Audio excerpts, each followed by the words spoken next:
in the proportion of college graduates. And we didn't just talk about it, we put our money where our mouth was.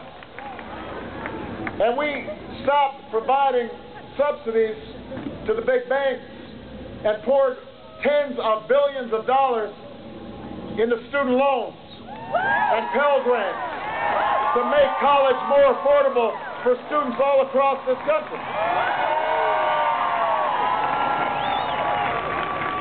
Millions of young people are seeing college more affordable because of the actions we took. And now we've got the other side saying that to pay for a $700 billion tax cut that would go to the top 2%, the wealthiest 2%, they want to cut education by 20%.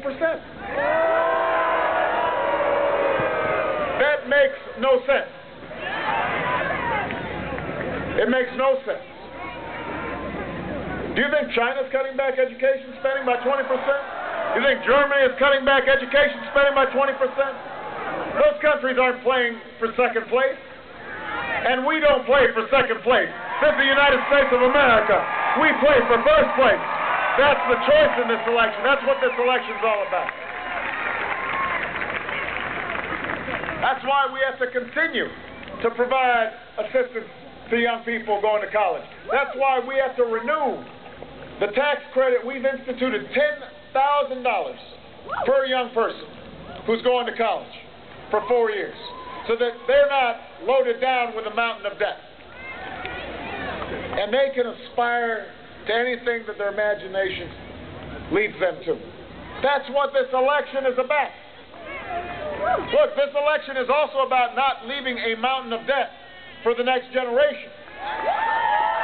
The other side talks a good game about deficits, except you will recall that the last time they were in charge, they took record surpluses from a Democratic president and left record deficits that I inherited. And so when we make decisions about deficits, we're not going to do it on the shoulders, on the backs of students or seniors or veterans or the vulnerable.